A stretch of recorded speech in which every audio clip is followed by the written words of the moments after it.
नमस्ते, मैं शिवा स्वाति हूँ और ये वीडियो एक्सप्लेन करने के लिए है कि आपका जन्म धरती में भगवान की बनने की ट्रेनिंग लेने के लिए हुआ है।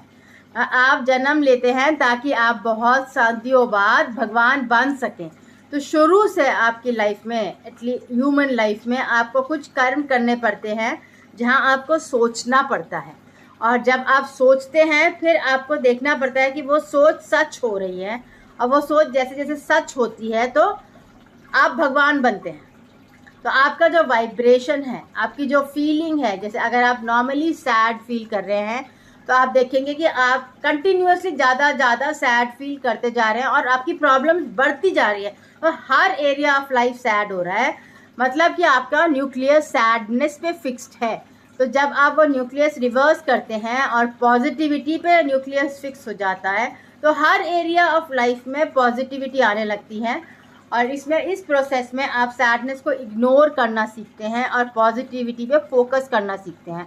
तो फोकस ऑटोमेटिक की जगह मैनुअल हो जाता है और फिर वापस जाके डिजिटल हो जाता है। मीन्स कि अगर आप एक हाई लेवल ऑफ फ्रीक्वेंसी पे पहुंच गए क्योंकि आपने सैडनेस को शन करना शुरू कर दिया, बंद करना शुरू कर दिया, तो एक हाई लेवल ऑफ फ्रीक्वेंसी के बाद आप रो नहीं पाओगे।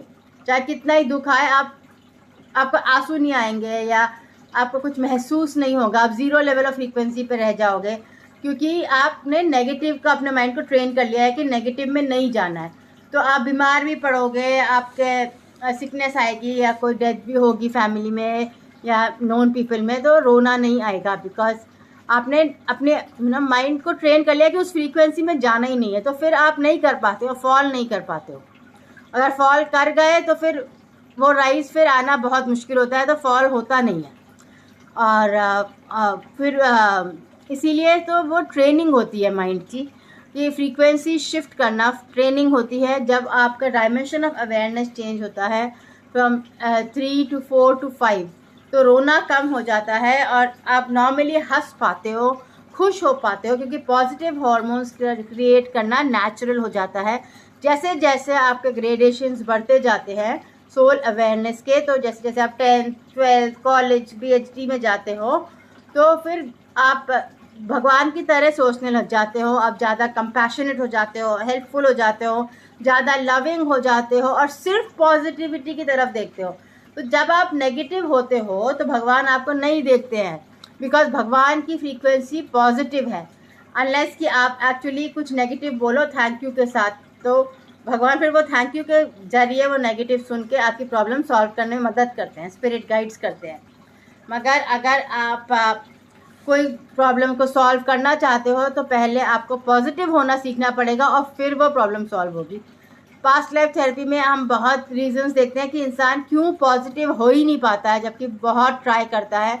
जैसे मेरे पास एक केस था जहाँ एक लड़की को कंटिन्यूसली लगता था कि सेक्सुअल फीलिंग्स, हर कोई उसको सेक्सुअली देख रहा है, एंड उसने पास्ट लाइफ और बहुत ट्राई कर रही थी कि वो पॉजिटिव हो और इस तरह नहीं सोचे एंड नॉर्मली काम कर पाए। देन मगर उसने फिर देखा कि पास्ट लाइफ थेरेपी के लिए आई थी एंड उसने देखा कि पिछले जन्म में उसका बार बार रेप हुआ था। जैसे बचपन में वो सड़क पे थी और माता ने उसको सड़क पे छोड़ दिया था और बचपन से उसका कंटिन्यूसली रेप हुआ था। सो वो पॉजिटिव नहीं फील कर पा रही थी बिकॉज वो कॉन्स्टेंटली लग रहा था हर कोई मुझे अटैक कर रहा है। तो हमें वो सोल हीलिंग करनी पड़ी, वहाँ एनर्जी कटिंग करनी पड़ी, फिर रीस्क्रिप्टिंग करनी पड़ी कि उसका अच्छे घर में जन्म हुआ है और कोई भी उसे सेक्सुअली नहीं देख रहा है जैसे उसका प्रेजेंट लाइफ में हुआ था। तो तब जाके उसका सोल ने एक्सेप्ट किया और फिर उसकी पॉजिटिविटी बढ़ने लगी। तो इस प्रोसेस में 10 से 15 घंटे लग गए थे। तो ऐसी प्रॉब्लम्स जब आती है तो सोल पॉजिटिव नहीं फील कर पाता क्योंकि पुरानी मेमोरी बहुत फ्रेश होती है। हालांकि उसे नहीं पता था कि उसके पास्ट लाइफ में ऐसा हुआ है, पर उसके सोल के लिए वो पुरानी मेमोरी बहुत फ्रेश थी और वो ऑटोमेटिकली उससे एक्ट कर रही थी। और जब हमने वो मेमोरी रिलीज़ की और इरेज की और रीस्क्रिप्ट की तब वो नॉर्मल महसूस करने लगी। तो नॉर्मली पास्ट लाइफ थेरेपीज़ आपको मेमोरीज आपको इफ़ेक्ट करती हैं, चाहे आपको याद है पास्ट लाइफ या नहीं, फिर भी पास्ट लाइफ मेमोरी आपको ज़रूर इफेक्ट करेगी जब तक कि आप उसको रिलीज़ ना करो। एक बार आप रिलीज़ कर दोगे तब वो ट्रॉमा आपके दिमाग से निकल जाता है और फिर पॉजिटिविटी लाइफ में आने लग जाती है। सो पॉजिटिव रहना सबके लाइफ का पर्पस होना चाहिए। पॉजिटिव रहें, खुश रहें और खुशियाँ बांटें, इससे यूनिवर्स में पॉजिटिविटी आएगी। Thank you.